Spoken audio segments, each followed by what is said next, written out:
Hello, everyone. Welcome back to the Ted and Emma English podcast. Today we have a really honest episode. Emma and I are going to talk about something every English learner thinks about at some point. Why is English so hard? And I mean really hard. Not just a little difficult. Sometimes English makes absolutely no sense at all. But here's the good news. There are reasons. And when you understand the reasons, it actually feels better. You stop thinking, "Am I stupid?" And you start thinking, "Oh, this language is just genuinely very strange." Emma and I are going to have a real conversation about this today. No scripts, just honest talking. This is slow, clear English, perfect for shadowing practice. Listen, repeat, enjoy. Let us begin. Hello everyone, I am Emma. And yes, today we are being very honest. Ted asked me this question last week. He said, "Emma, why is English so hard?" And I thought about it for a long time. I've been learning English seriously for a few years now, and some days it feels great. Everything makes sense, I feel confident, and then other days, I read one sentence and I have absolutely no idea what is happening. That is very relatable. Honestly, even for native speakers sometimes. Really? Even native speakers? Absolutely. English is one of the most inconsistent languages in the world, which sounds discouraging, but actually it is quite liberating. How is it liberating? Because it means when you make a mistake in English, the language itself is often to blame, not you. That is a very kind way to think about it. It is also true. So let us talk about the actual reasons. Why is English so hard? I want to start with pronunciation, because I think that is where most people really struggle first. Yes, let us start there. Pronunciation is genuinely one of the hardest parts of English. And the reason is simple. There are almost no consistent rules. Right. In many languages, once you learn the sounds of the letters, you can pronounce almost any word, even one you have never seen before. In English, that is not always possible.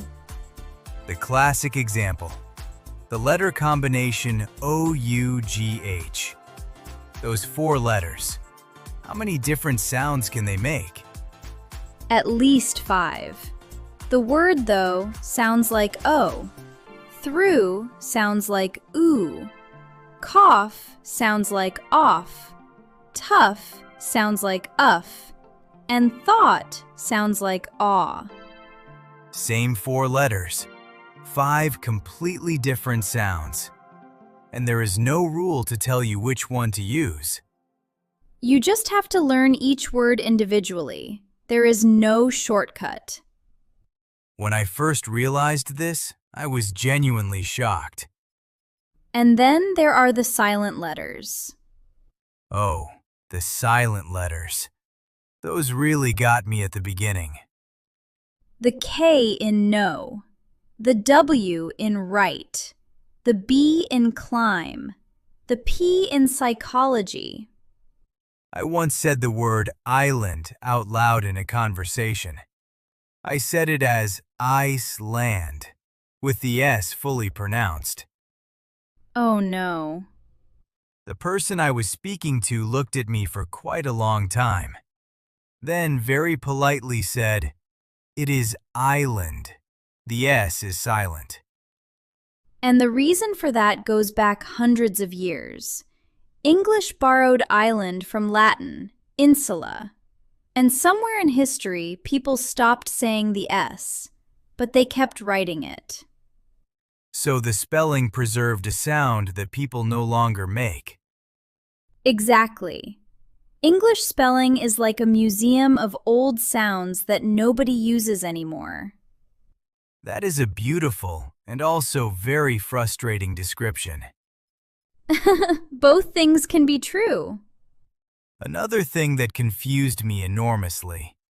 The same word can have completely different pronunciations depending on whether it is a noun or a verb. Yes, the word record. If you say, I want to record a song, record is a verb, and the stress is on the second syllable. Record. But if you say, I bought a record, it is a noun, and the stress moves to the first syllable. Record. Present with two syllables. Noun is present. Verb is present.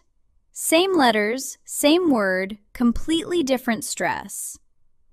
How is a learner supposed to know which one to use? Context and practice. There is no other way. Your ear has to learn the patterns over time. Which takes time. Everything worth doing takes time. Okay, pronunciation is hard. But can we talk about grammar? Because English grammar has its own problems. The irregular verbs. The irregular verbs. So the rule in English is, to make a verb past tense, you add ed. Walk becomes walked. Talk becomes talked. Jump becomes jumped. Simple and logical. And then you have run. Past tense, ran. not runned, ran. Go. Past tense, went. Went sounds nothing like go. They do not even share a single letter. Because went actually comes from a completely different old word, wend, which means to travel. Over centuries, it became the past tense of go. So English just borrowed the past tense from a different verb? Effectively, yes. English did that quite a lot. Bring. Past tense, brought. Buy. Past tense, bought. Teach. Taught. Catch. Caught. They all end in ought or ought, but they started from completely different verbs. That makes no sense. And here is the really frustrating part. The most common verbs in English are almost all irregular. Be, have, do, go, get, see, know, think, come, take. All irregular. The verbs you use every single day are the strange ones, and the regular ed verbs are often less common words. So when you are just starting to learn English, you immediately encounter the worst part of the grammar. It is a bit of an unfair welcome to the language. Very unfair. But I have made peace with it. I just memorize them. Slowly, over time. That is really the only way. There is no trick. You just have to see them and use them enough times that they feel automatic. Automatic is a good word. Because at some point you stop thinking, what is the past tense of go? And you just say, went. That moment, when the language starts to feel automatic, that is a really exciting moment in learning. It still surprises me when it happens. I will say something and then think, wait, I did not even think about that. I just said it. That is real progress. That is fluency starting to develop. Can I add something? The articles. A, an, the. This genuinely drove me crazy. Oh yes, this is a huge one for speakers of many languages. In my language, there are no articles at all. You just say the noun. Cat sat on mat. No a, no the. Everyone understands. And in English, the article completely changes the meaning. I am going to school versus I am going to the school. I am going to school means you are a student. You go there regularly. It is your role, your identity as a student. But I am going to the school means you are going to the specific building, maybe to pick someone up or speak to a teacher.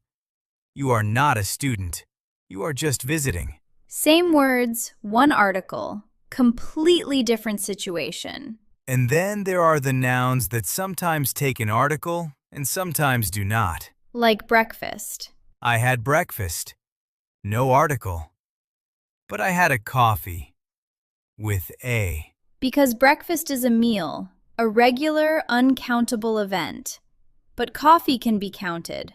1 cup, 1 coffee. But if I say I need water, no article. Unless you are in a restaurant and you want 1 glass. Then you can say, "Can I have a water?" So the same word, water, sometimes has no article and sometimes has a. Context changes everything. And that is actually a very important skill in English, reading context. I think articles are something that you never fully master. Even advanced speakers make mistakes. Even native speakers sometimes get it wrong in non-standard situations. It is genuinely one of the hardest parts of the language for non-native speakers. Which is strangely reassuring. If native speakers sometimes get confused, the rest of us can forgive ourselves. Absolutely. Articles are hard. Give yourself permission to make mistakes with them. I want to talk about one more thing. English vocabulary. Specifically, the fact that one English word can mean 100 different things. The word set. The word set has over 400 definitions in the Oxford English Dictionary.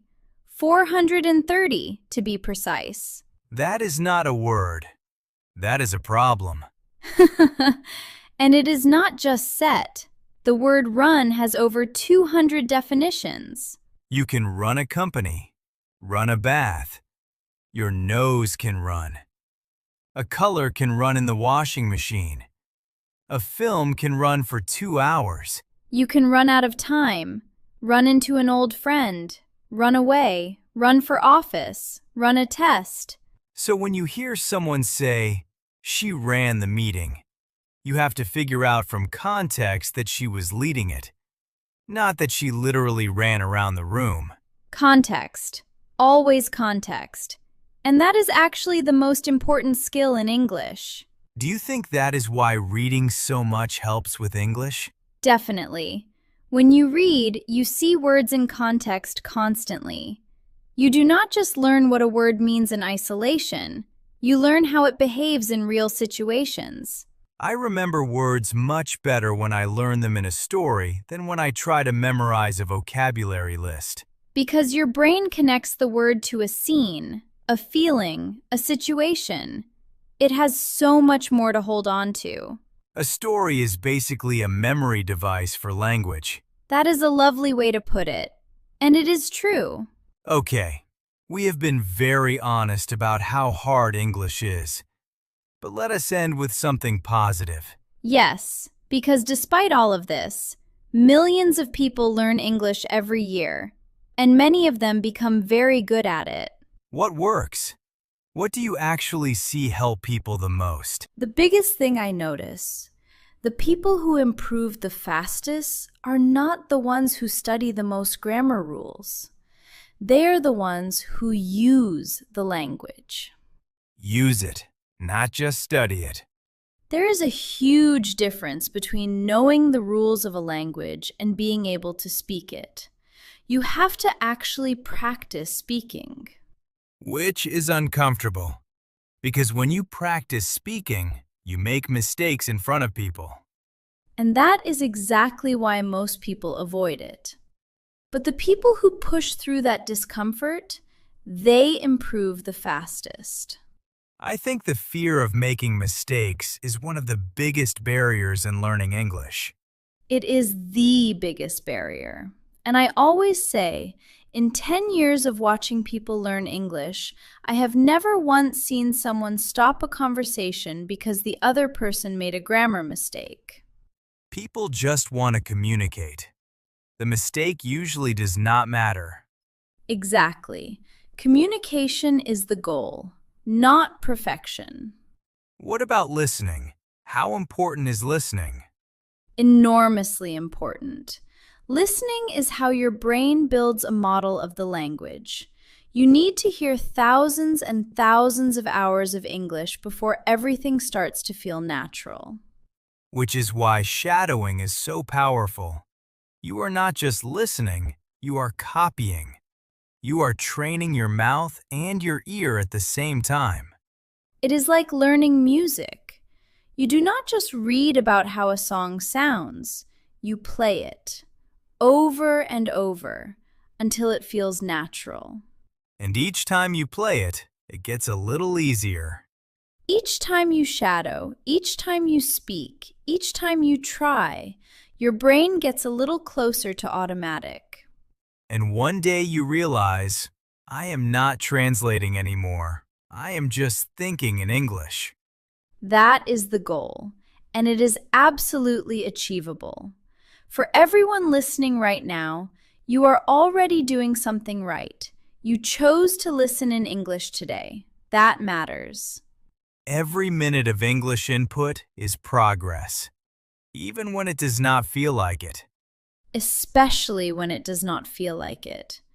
The days when it is hard are the days your brain is working the hardest. And that is today's episode. Thank you so much for listening. English is hard. We admitted that honestly today. But you are here. You are listening. You are practicing. That is already more than most people do.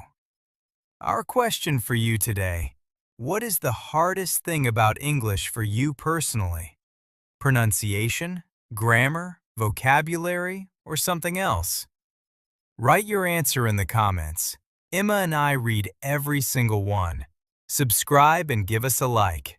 See you next time. Goodbye, everyone.